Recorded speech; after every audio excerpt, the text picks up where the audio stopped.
തിരുത്തൽ രേഖ ചർച്ച ചെയ്യാൻ സിപിഐഎം ജില്ലാ കമ്മിറ്റി യോഗങ്ങൾ തുടരുന്നു. നേതൃത്വത്തെ വിമർശിച്ചും സംഘടനാ തലത്തിലെ വിള്ളലുകൾ ചൂണ്ടിക്കാണിച്ചും രൂക്ഷ വിമർശനങ്ങളാണ് കമ്മിറ്റികളിൽ ഉയരുന്നത്. തിരുവനന്തപുരത്തും പാലക്കാടും നേതൃത്വത്തിനെതിരെ രൂക്ഷ വിമർശനമുയർന്നു. അതിനിടെ ശബരിമല സ്വർണ്ണക്കൊള്ള കേസിൽ പ്രതിപട്ടികയിലുള്ള പത്മകുമാറിനെതിരെ നടപടി ചർച്ച ചെയ്യാൻ തിങ്കളാഴ്ച പത്തനംതിട്ട ജില്ലാ കമ്മിറ്റി യോഗം ചേരും. ടി.വി. പ്രസാദ് വിവരങ്ങളുമായി തിരുവനന്തപുരത്ത് നിന്ന് ചേരുന്നുണ്ട്. ടി.വി. പ്രസാദ്, ദയനീയ തോൽവിക്ക് പിന്നാലെ ഒരു തിരുത്തലിലേക്ക് പാർട്ടി കടക്കുന്നു എന്ന് തോന്നിപ്പിക്കുന്ന തരത്തിലുള്ള നടപടികളാണോ ഉണ്ടാവുന്നത്? പത്മകുമാറിന്റെ കാര്യത്തിൽ നടപടിയിലേക്ക് നീങ്ങുക എന്ന തീരുമാനത്തിലേക്ക് തന്നെ നേതൃത്വം പോവുകയാണോ? മറ്റൊന്ന്, ജനങ്ങളിൽ നിന്ന് സ്വീകരിക്കുന്ന നിർദ്ദേശങ്ങൾ സംബന്ധിച്ചാണ്.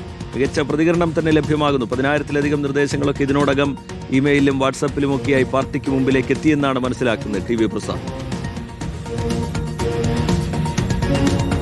റിജിത്ത്, ശ്രുതി പറഞ്ഞതുപോലെ സിപിഐഎമ്മിന്റെ ജില്ലാ കമ്മിറ്റി യോഗങ്ങൾ തുടരുകയാണ്. വിവിധ ജില്ലകളിൽ അതിരൂക്ഷമായ വിമർശനങ്ങളാണ് നേതൃത്വത്തിനെതിരെയും പ്രത്യേകിച്ച് പിണറായി വിജയനെതിരെയും എം.വി. ഗോവിന്ദനെതിരെയും ഉയരുന്നത്. സംസ്ഥാന കമ്മിറ്റി അംഗീകരിച്ച റിവ്യൂ റിപ്പോർട്ടിനെതിരെ വ്യാപകമായ വിമർശനങ്ങളാണ് പല ജില്ലാ കമ്മിറ്റികളിൽ നിന്നും ഉയരുന്നത്. അതായത് വീഴ്ച പറ്റിയത് പ്രധാനമായും സിപിഐഎം സംസ്ഥാന സെക്രട്ടറിക്കും മുൻ മുഖ്യമന്ത്രി പിണറായി വിജയനുമാണ് എന്ന വിമർശനം ഉൾക്കൊള്ളാതെ അങ്ങനെ വ്യക്തി കേന്ദ്രീകൃതമായിട്ടുള്ള ഒരു വീഴ്ച ഉണ്ടായിട്ടില്ല എന്നുള്ളതായിരുന്നു പാർട്ടി അതിൽ കണ്ടെത്തിയിരുന്നത്. എന്നാൽ അത് പാടെ തള്ളിക്കൊണ്ടുള്ള ചർച്ചയാണ് റിവ്യൂ റിപ്പോർട്ട് അംഗീകരിച്ചതിന്മേൽ ജില്ലാ ഘടകങ്ങളിൽ നടക്കുന്നത് എന്നുള്ളതാണ് പ്രധാനപ്പെട്ട കാര്യം. തിരുവനന്തപുരത്ത് നമ്മൾ കണ്ടു, എം.വി. ഗോവിന്ദൻ സ്ഥാനത്ത് നിന്ന് മാറി നിൽക്കണം എന്ന ചർച്ച നടന്നു.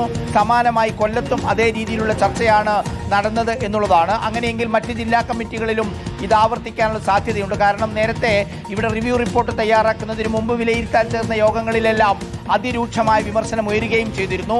അങ്ങനെയെങ്കിൽ രണ്ടുപേരുടെയും പേര് പരാമർശിക്കാതെയുള്ള റിപ്പോർട്ട്, ആ റിപ്പോർട്ടിനെതിരെ രൂക്ഷമായ വിമർശനങ്ങൾ ഇപ്പോഴും ഉയരുന്നു എന്നുള്ളതാണ് ഇതിലൊരു പ്രധാനപ്പെട്ട കാര്യം. മറ്റൊന്നുള്ളത്, തിരുത്തൽ നടപടികളിലേക്ക് കടന്നതാണ്. ശബരിമല സ്വർണ്ണക്കൊള്ള കേസിൽ പ്രതിയായി ജയിലിൽ കിടന്ന എ.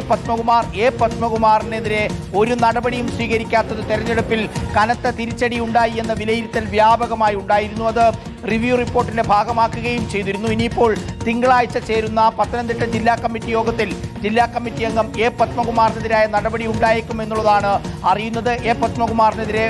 പത്മകുമാറിനോട് നേരത്തെ പാർട്ടി വിശദീകരണവും ചോദിച്ചിരുന്നു, അതിന് മറുപടിയും കൊടുത്തിരുന്നു.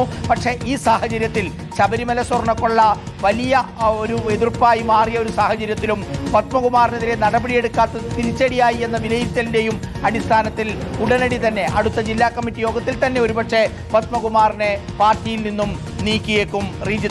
ശ്രുതി. ശരി, ടി.വി. പ്രസാദ് തിരുവനന്തപുരത്ത് നിന്ന് വിശദമായ വിവരങ്ങൾ പങ്കുവയ്ക്കുകയായിരുന്നു.